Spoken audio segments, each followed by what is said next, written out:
First half was cool. The first half seemed to give us what could be a memorable game. I was like, oh, it's looking good. All right, well, we're going in. Second half, Uncle Mo went full on Uncle Mo. He surprised us in the first half, but he went full Uncle Mo in the second half. That second half has to rank as one of the worst games of football I've seen in a long while. If the Premier League are trying to promote the Premier League as the top league in the world and say, no, this just represents the best of the Premier League, don't you dare show that pile of complete gutter, feces trash that was that second half. I mean, I'll break it down as best as I can, but initial thoughts was I was begging the referee to just blow that whistle. That second half was class A. That was induction like. That second half was nothing short of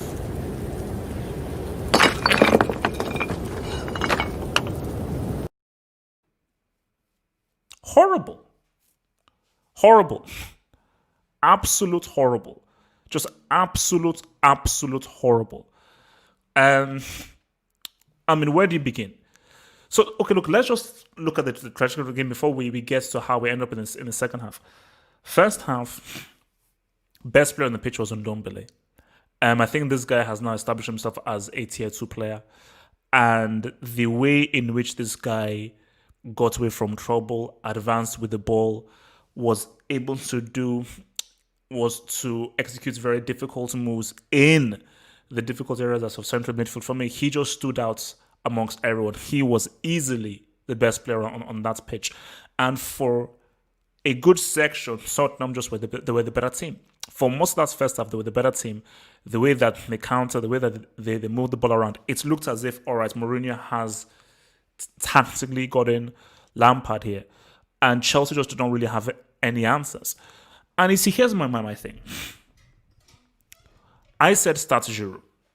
I've always said start Giroud. Like, going up against a Mourinho, start Giroud. But, when you saw that game, you're like, you know what? Okay, this is a game in which, maybe Tammy can work. Because it seems as if Tottenham are coming out a lot more. It's a lot opener. There's actually space for Chelsea to exploit. But Tottenham were just far more precise and better on the counter than Chelsea were. So, as the game wore on, Tottenham were like, all right, let's now set back, because Region was playing quality. That guy is a damn good find. I already talked about Ndombele. Kane and Son were not really that much in the game, and I think that is maybe to Chelsea's fortune that Son and Kane didn't really say what's up that much. But Tottenham now sat back, men behind the ball, and I think Mourinho was like, you know what, we were maybe giving Chelsea too much space. This is too much like the Wild West. Let's try and defend and just pick them off on any counters that they see to express any kind of spaces that they give. So now the focus was now on Chelsea to now break down Tottenham. Guys, I don't call myself.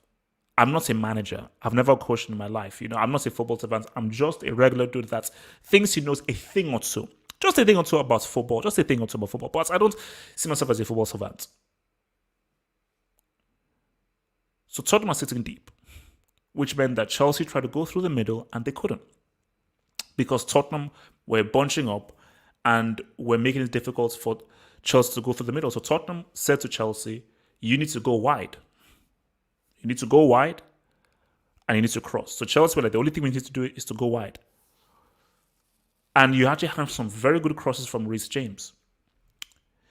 So if you're crossing the ball, what do you need to give you the best chance? Now, not everything is a certainty for a goal, but what do you need to give yourselves the best chance of scoring a goal?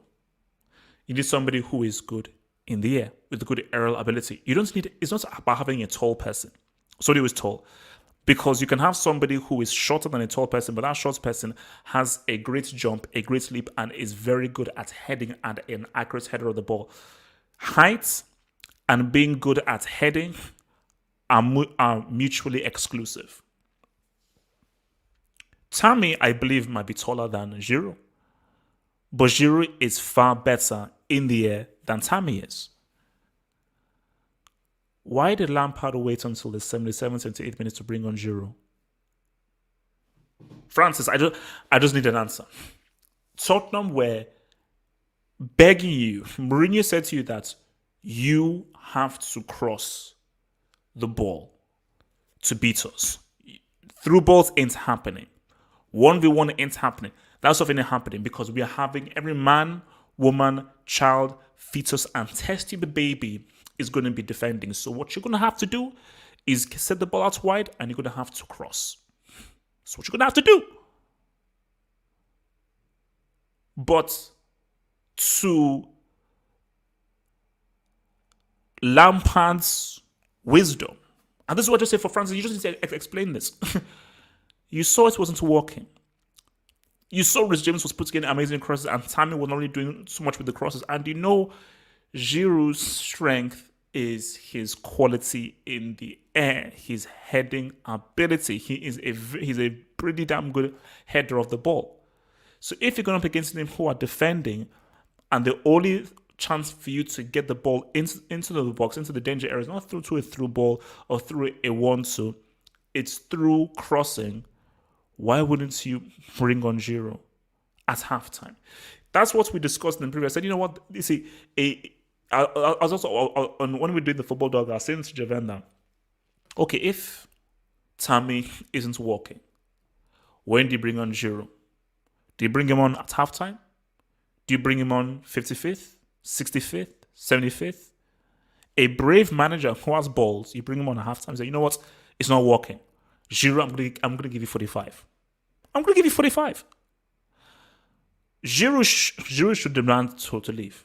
He should demand to leave because that's like you're been fully insulted and abused because Giroud is saying to himself that, Tammy, this guy, this is not effective. It's not effective. And you're going to give me 12 minutes? 12 minutes? 12. If you give me 45, okay, 45, I can 45, I can really get in the game, do something. You're going to give me 12 minutes? 12? When turn on not bringing on Ben Davies? You see,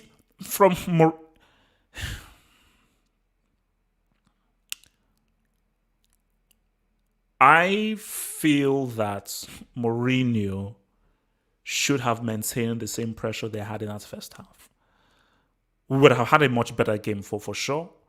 And I think there's a good chance that Tottenham could have won this game. I think Mourinho will never change. Mourinho's like, nope, I have this method and I will never change my method. Home games, we look to win. Away games against the top sides, we look to draw and steal a win if we can. But in that period in the first half where Tottenham really put Chelsea under pressure, and I looked at just how well they were able to ping the ball between each of them and create a chance, and the understanding and chemistry they had within them, I was like, this could cause Chelsea a lot of issues. This could cause Chelsea a lot of issues. And I think especially if they pushed higher a lot more for a sustained period of time, you would have seen Son and Kane much more in the game. And I think we would have had a very interesting game. Now, of course, you doing that would have given Chelsea much more space and much more chance to exploit. But I just feel that Mourinho missed something here. I think he missed an opportunity here. Because I think both of these teams were evenly matched. Tottenham nobody deserved to win this game. Specifically for that piece of trash that was the second half, nobody deserved to win this game. But if you had to say when a team was in control, who was the best, I say it was Tottenham. For me, Ndombele was by far the best player on that pitch. Which is why I don't understand why he was brought off for Lo Celso. Ndombele just for me, I was like, no, this guy is really making things happen. There was nobody in Chelsea's midfield who was doing what Ndombele was doing with the ball. And how he was being, and it is what he was doing in transition, turning midfield to attack, and how he was able to carry the ball through players, through guys, and how he was drawing fouls. He was really forcing the issue and making things happen. That was always what you want from players who is, okay, all right, it's tight, but I'm trying to just fashion of something. I'm trying to change the narrative of the game, and that's what Ndombele was doing very well.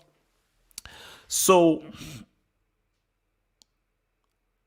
why? So you have to ask yourself, and this is what you have to ask sports fans: is that okay, in the grander scheme of things, 0-0, boom, a draw against a potential title rival, you would say that's cool. But being greedy ain't too bad. Shout out to your boy Gordon Gecko. Sometimes greed can be good. Sometimes greed can be good. And I think that Tottenham should have been slightly greedy in this game in wanting more. They should have wanted more from this game. And I think they should have, and they should have wanted and demanded more from this game. But I just think that, what else could have been? But, back to Chelsea, man, I'm like, you see, my formation was 4-2-3-1. Because I think that, especially in that second half, the game called for a Havertz, the game called for a number 10, just to sit in that number 10 position, and it's called for a Giroud. As I was watching it, between Werner, Ziyech, and Tammy, I was like, these guys ain't scoring. These guys are not going to create a chance. I believe, correct me if I'm wrong, I think in the whole 90 minutes, Chelsea had 2 shots on target. 2 shots on target at home. Because let's keep it real, Chelsea at the home side, not Tottenham. So you can say, Tottenham should have done more, but no, Chelsea being the home side, the onus is on you to win the game, to create chances and to be the better team as the home team. Because remember, if these are 2 evenly matched sides, and in 2 evenly matched sides, if you're the home side, you should be able to have the edge. But for me, like first half, Tottenham were the better team for most of the first half. They were the better team. Second half, I don't know who the better team was. Chelsea had more possession because Tottenham just said, boom, take the possession. Now, what are you going to do with it? Chelsea did nothing with the possession. They did nothing with the ball. And yes, your boy, the edge, he really wasn't in it. I mean, this was not his finest hour. But I just need Francis to ask me. I just need an answer to this. You're going up against a deep block. You're going up against guys who've gone defensive, specifically in the second half. Fair enough, in the first half, they were maybe a bit more balanced and they were trying to come up to you. But towards the end of the first half, in the second half, Tottenham said, we're going to sit deep. We're going to defend. Every man, woman, and child, and fetus. Every umbilical cord is going to be defending for us. So therefore, you are going to have the ball. And if you have that, you've got to go wide and you've got to cross. You can't go through the middle because when you have men batting the ball, you can't, unless you have peak Messi, peak Iniesta, peak Xavi, and the most amazing passing savants in history, you can't go through the middle. You have to go wide. And if you're crossing the ball, we need somebody who can get on the end of that very well. Because I don't like crossing. For me, it's a numbers game that doesn't play to you. But Chelsea simply don't have the quality of players to do what a peak Barcelona or a peak Spain do, which is have men behind the ball. We will just pass and cut through you. Chelsea doesn't have those caliber of players of like a David Silva, a Xavi, and Iniesta, a David Villa, who are superb passers. Chelsea doesn't have any of those players. So you have to go and cross. And if you're crossing, Tammy Abraham Lincoln wasn't scoring any of those, just because that's not his game. His game is strongest on the floor, at his feet. As in, at his feet, he is better than Giroud. But if that ball is going up in the air, Giroud is better and more lethal and more effective in the air than Abraham Lincoln. So, I was disappointed. I'll keep it real with you. I'll keep it a stack. I was disappointed in Chelsea's display, man, because I expected more, and I expected them to do a lot better and be more creative. I think there was a lack of imagination, lack of creativity, and it was very predictable. Like, there was also a point in the second half where I saw it and I was like, yeah, no one's going to score here. No one's going to score. This is just going to be the same old,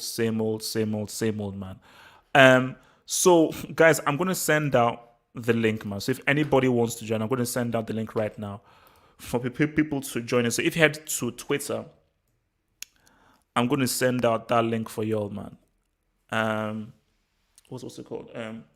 Join the convo.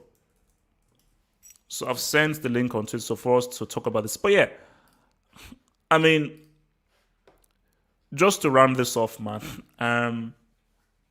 it's 0-0 was a fair result.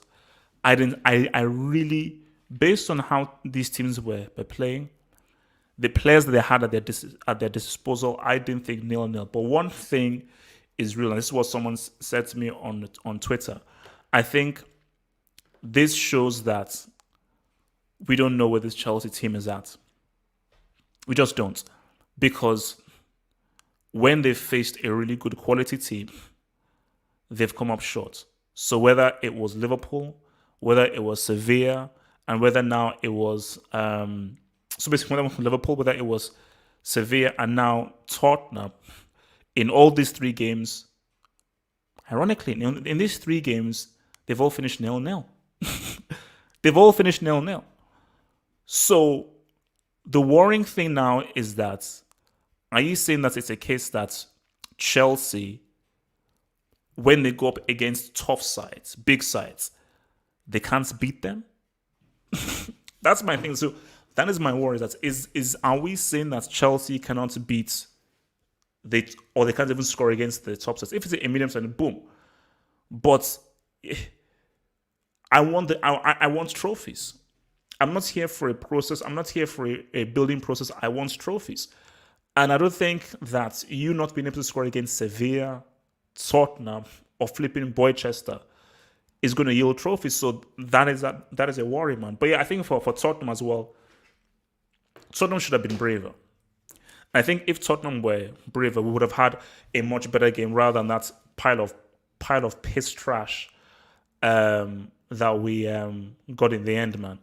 So I'm going to bring in guys here. So guys, man, remember to like the video and subscribe. Remember to like that vid and subscribe. Remember to like that vid and subscribe. Like the vid and subscribe. All right, let's bring in these boys in here, man. So